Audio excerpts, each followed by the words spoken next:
사랑하는 형제자매 여러분, 안녕하십니까?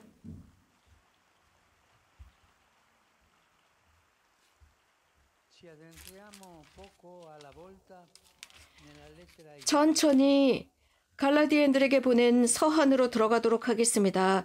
이 갈라디아 지역에 살고 있는 그리스도교 신자들은 다툼을 하고 있습니다. 이유는 어떻게 신앙생활을 해야 할지 다투고 있습니다. 바오로 사도는 갈라디아인들에게 보낸 서한 서두에서 그들과 함께 머물렀던 관계에 관해서 기억하지만 멀리 떨어져 있음에도 불구하고 그들 각자를 향한 사랑은 변하지 않았다는 것을 보여주고 있습니다. 그럼에도 불구하고 그는 걱정을 드러내고 있습니다. 갈라디아인들이 바른 길을 걸어갔으면 싶은 근심입니다. 이것은 한 아버지의 염려입니다. 신앙 안에서 공동체를 만든 아버지의 염려입니다. 그의 의도는 분명합니다. 곧 복음의 새로움을 굳건히 세우는 일이었습니다. 갈라디아인들이 그의 설교를 통해서 받은 복음입니다. 존재의 참 정체성을 그 복음 위에 세우는 일이었습니다. 이것이 원칙입니다. 복음의 새로움을 굳건히 세우는 것입니다. 사도 바울로부터 그들이 받은 복음 위에 세우는 것입니다. 우리가 여기서 즉시 발견할 수 있는 것은 사도 바오로는 그리스도의 신비를 알고 있는 사람이라는 것입니다. 이 갈라디아인들에게 보낸 서한 서두에서 그는 자신을 비난하는 사람들의 생각이나 주장을 바탕으로 하고 있지 않고 바오로 사도는 훨씬 더 앞으로 나아가고 있습니다. 그래서 우리들로 하여금 공동체 내에서 다툼이 일어났을 때 어떻게 처신해야 하는지 제시하고 있습니다. 서한의 마지막 부분에서야 비로소 혹평의 핵심이 되었던 당시에 드러났었던 환례에 관해서 언급하고 있습니다. 이것은 유대교의 기본입니다. 바오로는 훨씬 더 깊이 들어갑니다. 여기에는 복음의 진리와 그리스도인의 자유가 달려있기 때문입니다. 형식적으로 어떤 문제에 머물지 않습니다. 즉 그 다툼에 머물지 않습니다. 우리도 이렇게 하려고 합니다. 어떤 즉각적인 해결책을 찾기 위해서 모든 사람들이 동의하는 어떤 해결책을 찾아내려고 하지만 타협으로 이렇게 하려고 합니다. 바오로는 예수님을 사랑합니다. 그래서 예수님은 타협하는 하느님 사람이 아니라는 것을 그는 알고 있습니다. 복음은 이렇게 기능하지 않습니다. 바오로는 그렇기 때문에 훨씬 더 힘든 길을 선택합니다. 이렇게 기록하고 있습니다. 내가 사람들의 지지를 얻으려고 합니까?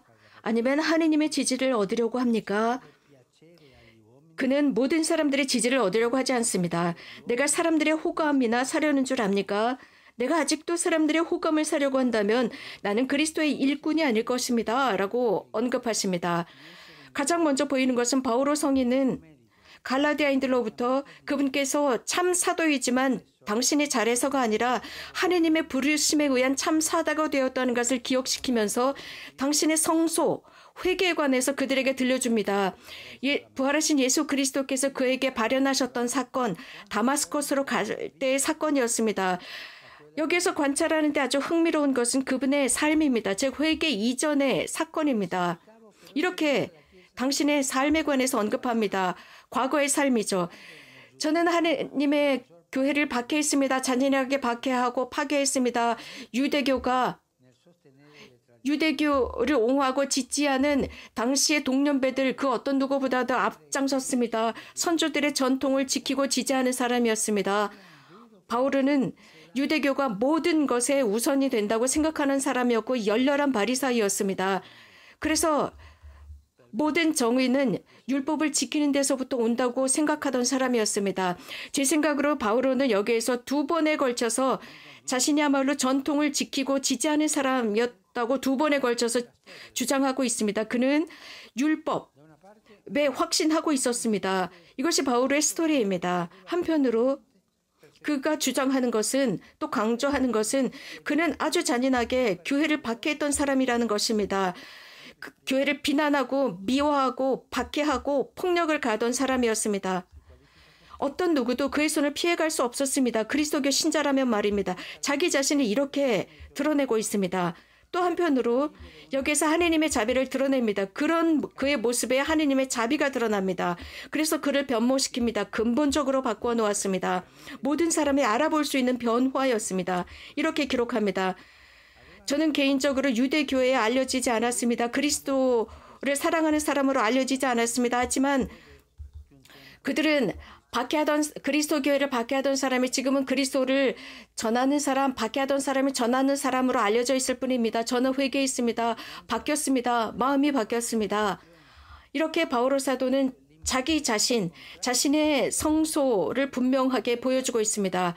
그러면서 회개 전후의 놀라운 변화의 모습을 드러내고 있습니다. 박해자로서 그리스도인이 되었습니다. 전통과 율법을 지키지 않는 그리스도인들을 박해하던 그 사람이 바로 사도가 되었다는 모습입니다. 예수 그리스도의 복음을 선포하는 선포자가 되었습니다. 이제 바오로는 자유인이 되었습니다. 복음을 선포하는 데 자유로워졌고 자신의 죄를 고백하는 회개한 사람이 되었습니다. 저는 이런 사람이었다라고 고백합니다. 마음이 자유로워졌습니다. 말을 하는데 자유로워졌습니다. 저는 이 바울의 스토리를 생각하면서 바울은 아주 충만하게 하느님을 인정하는 사람이었습니다. 그래서 갈라디아인들로 하여금 이런 자신이 사도들 중에 한 사람이 되었다는 놀라움을 고백하고 있습니다. 그는 유년 시절부터 아주 엄격하게 모세의 율법을 지키도록 교육받았고 그리고 그는 여러 가지 환경에 의해서 그리스도의 사도들을 박해하는 사람이 되었습니다. 그런데 정말 고대하지 않은 어떤 일이 일어났습니다. 하나님께서는 자비를 통해서 돌아가시고 부활하신 당신의 아들을 그에게 보여주셨습니다. 그래서 그가 이민족들 사이에서 예수 그리스도를 전하는 설교가가 되도록 했습니다.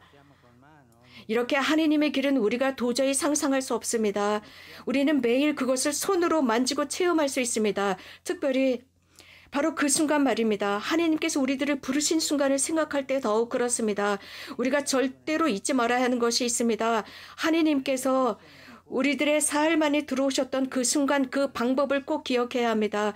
우리들의 생각과 마음속에 꼭 기억해야 하는 것은 바로 그 은총입니다. 하나님께서 우리들의 존재를 바꾸셨던 순간입니다. 얼마나 많이 하나님의 그 놀라운 활동 앞에서 우리들은 자발적으로 이런 질문을 하게 됩니다. 아니 어떻게 하나님께서는 이런 죄인을 사용하실 수 있습니까? 이렇게 나약하고 연약한 죄인 을 통해서 당신의 뜻을 실현하고자 하십니까? 라는 자문이 절로 듭니다. 하지만 여러분 우연히 일어나는 일은 없습니다. 모든 것은 하나님의 계획 안에서 이미 준비된 것입니다. 그분께서는 우리들의 스토리를 짜놓으셨습니다. 우리들 각자의 개인사를 당신께서 손수 짜놓으셨습니다. 우리가 신뢰를 가지고 그분의 구원 계획에 응답할 때 우리는 그것을 눈치챌 수 있습니다. 하나님의 부르심은 항상 사명을 부여받게 합니다. 그것은 우리들이 지녀야 할 과제입니다. 그렇기 때문에 우리는 진지하게 준비해야 합니다. 하나님 스스로 우리들을 파견하신다는 것을 인식하면서 말입니다. 그렇게 하나님께서는 은총으로 그렇게 보내시는 우리들을 도와주십니다. 형제자매 여러분, 이러한 분명한 인식을 지니고 하나님의 은총에 우리들의 존재를 바꾸어 놓고 복음을 위한 일꾼이 되도록 만들어준다는 것. 그래서 모든 죄와 마음을 바꾸어 놓고 인생을 바꾸어 놓는다는 것을 분명하게 알고 우리들 앞에 새로운 길이 열려 있다는 것을 잊지 맙시다. 고맙습니다.